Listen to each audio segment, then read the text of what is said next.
The X games have always been on my radar as games I should definitely play one day. Now the whole concept of starting out as an ambitious pilot in a scrappy ship and from there on building your own intergalactic empire is massively appealing to me, and I expect that if you're watching this you're probably wondering the same thing as I was several weeks ago. Is X4 Foundations the game that you should be playing to do that? Now, this review is intended to walk you through all relevant aspects of the game that you need to be aware of in order to answer that question for yourself, because as always the answer is, it depends. First of all, let me give you some perspective. X4 Foundations is actually the 7th game in the series, and no, there is pretty little reason to have played the other 6 games, so you're going to be fine just jumping into this one if you have never played one of the others before. The main reason I do want to bring up the earlier games is that this shows that this particular developer has been working on these games for a long time, and there's no reason to expect them to stop anytime soon. X4 in particular has been out since 2018 and recently got its 5th expansion. I'll be covering both the main game in this review as well as the various expansions. Hopefully this will allow you to make an informed decision on which parts of the game to get if you're still interested after this review.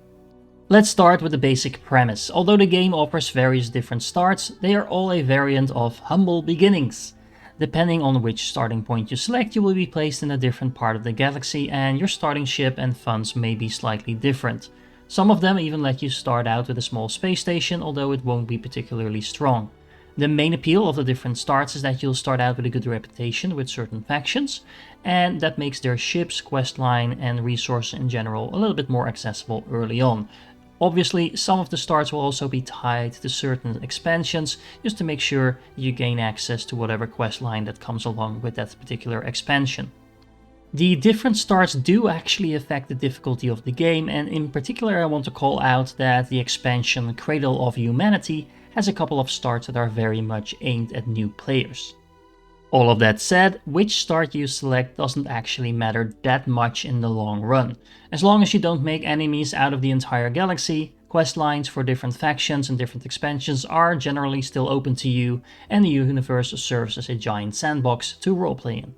Now, if you've watched more content on my channel, it probably won't surprise you that I personally went all in on building a trading empire with the aim of providing me with as much passive income as I could get, but the game does an excellent job at letting you do pretty much whatever you want. You can go on missions for different factions, focus a lot on the main story, or ignore all of that completely and just become a pirate, steal everyone else's ships and build your own pirate fleet of doom that way. And if you're destroying ships anyway, well, you might as well salvage the wrecks and sell them for profit as well. What's interesting to know is that the universe you play in is not completely randomly generated, so you will always have the same sectors and factions, which will always start out in the same general area. However, as you play, the factions will start interacting with each other, try to expand, and potentially even go to war with each other. Their expansion and war economy is also highly depending on the internal economy of the game, which is where your influence comes in as well. As a trader or miner, you can help certain factions get an edge by ensuring their industries are running smoothly.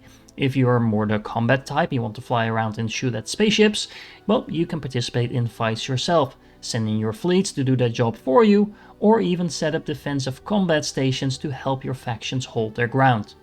All of this does a pretty good job at making the game really feel alive. Stations are not just there to look pretty and wait for you to dock, nope. The ships are actively cruising around the galaxy to produce and deliver goods, and stations can and will get destroyed if war breaks out.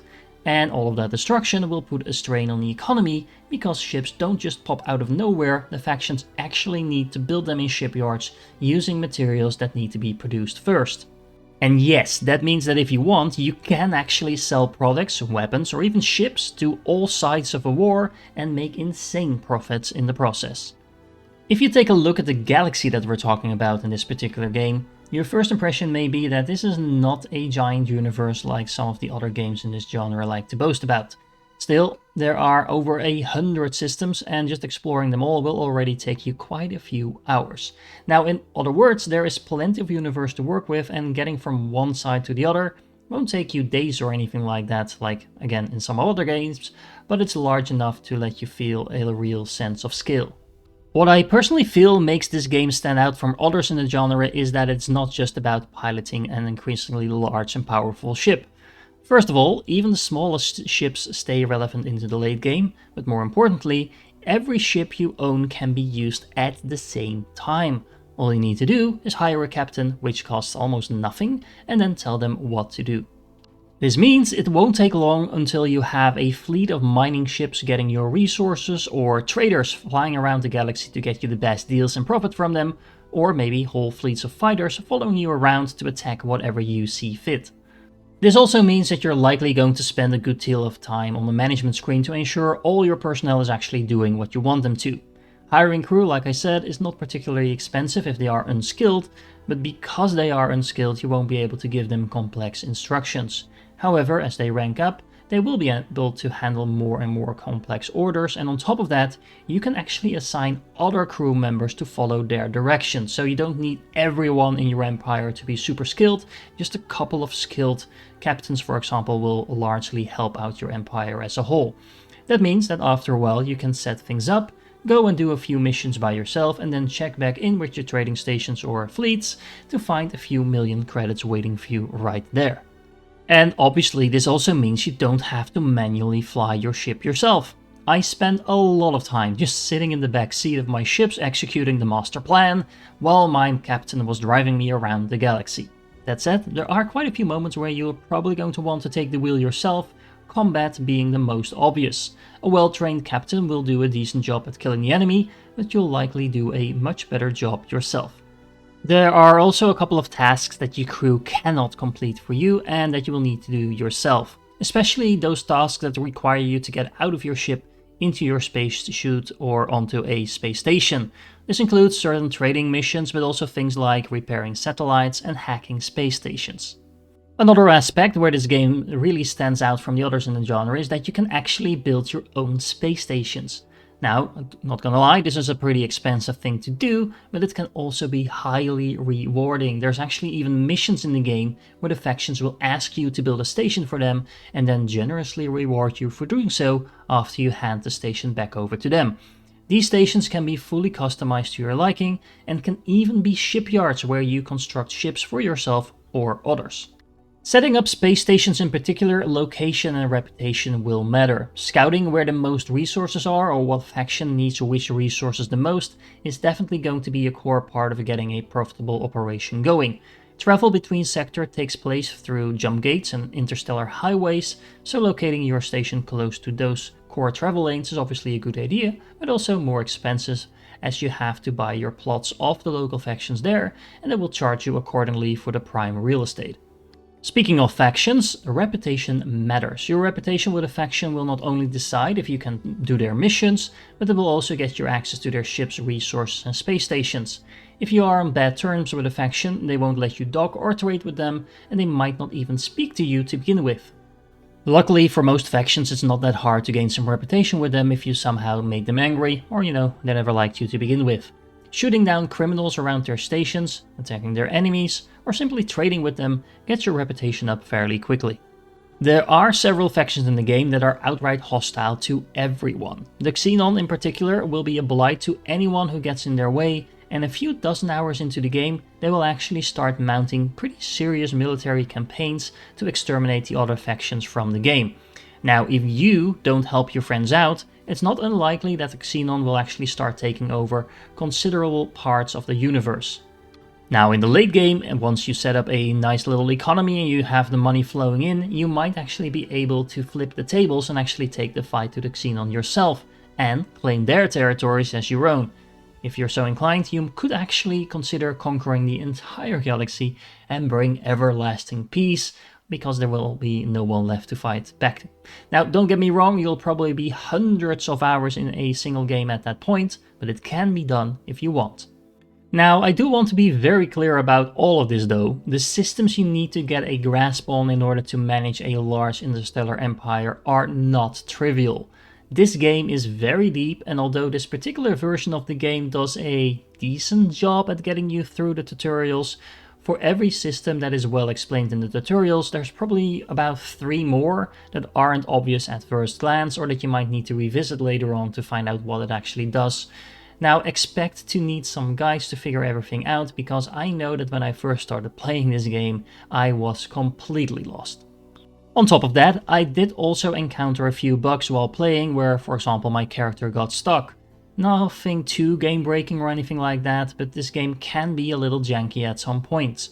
There were also a few things that I initially thought were bugs, but turned out to be simply unintuitive parts of the game that caused some frustration early on. That said, a few of them were quite funny in hindsight. As an example, at some point I got on an elevator in a space station while there was already someone in it. Turns out the elevator wasn't responding to my directions, but instead was bringing that person to his own spaceship. A few moments later I got out of the elevator and I was standing very confused on the bridge of a large ship that was not owned by me or controlled by me, with that ship actually taking off and me having no way of getting off the ship again until it decided to dock somewhere else. Now later on in the game this wouldn't have been an issue at all, as you can just get access to things like teleporting between your ships and stations, but at that particular point in time I had no alternative but to reload my game. It's worth noting that saving and loading in this game isn't particularly fast, and I believe the default autosave is set at something like a 45-minute interval, probably for that exact reason. That means that you do need to think about saving every now and then, because, getting your ship blown up by an unexpected attack of pirates can really set you back a long time if you don't save properly. So, if you made it this far into the review, you are probably considering to give this game a go, and that also means you're probably now staring at the Steam page wondering which expansions, if any, you should be getting to go along with the base game to have the most fun. So, let me walk you through the available expansions in the order I think you should be getting them, if you decide to get them at all, because none of them are a must-have to play the base game, and it's pretty decent as it is. First and foremost, I suggest you start by getting Cradle of Humanity. This expansion gives you the most content, but also provides you with one of the best early starts for new players in particular. Now, this DLC also gives you the Terrans as a faction, which have an incredibly safe starting area. They also have a simplified economy, which can help you as a new player to ease you into making some early game money. However, at the same time, because the Terrans have a different economy than the other factions, this can lead to some struggles and confusion later on.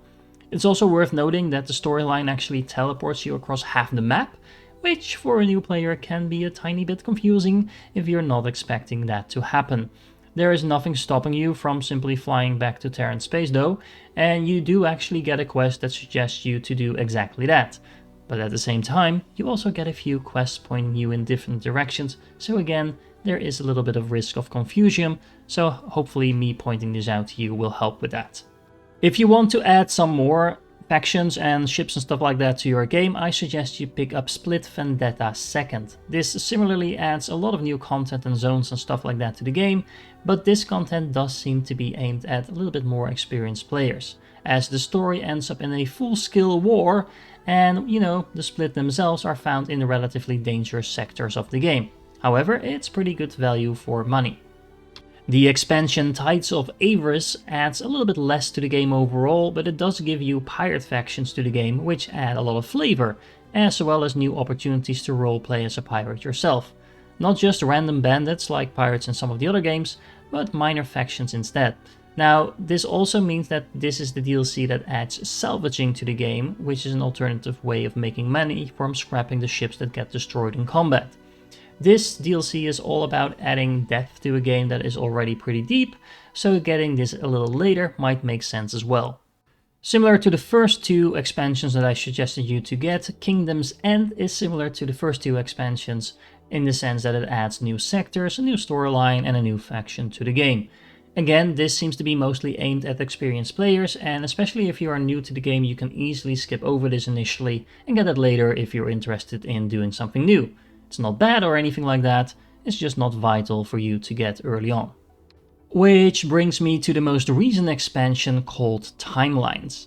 Now, this is completely different from the previous expansions. Timelines actually adds a new play mode to the game that pretty much serves as specific scenarios you can play through with an underlying storyline that ties these missions together. The premise is that you get saved from certain death by a special faction of time travelers that are trying to set history straight. Now, I have to be honest, the setup is pretty interesting, but the execution is a little bit lacking in my opinion. What I found really strange is that the game actually actively tells you to start playing the timeline scenarios after you finish the tutorial, so basically it's aimed at new players, but the scenarios themselves are pretty challenging for new players.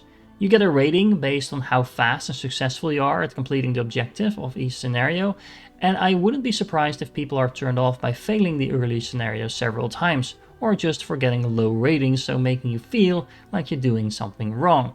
Now, you do not have to get a high rating at all, but by putting new players straight into what is essentially a challenge mode is a strange decision by the developers if you ask me.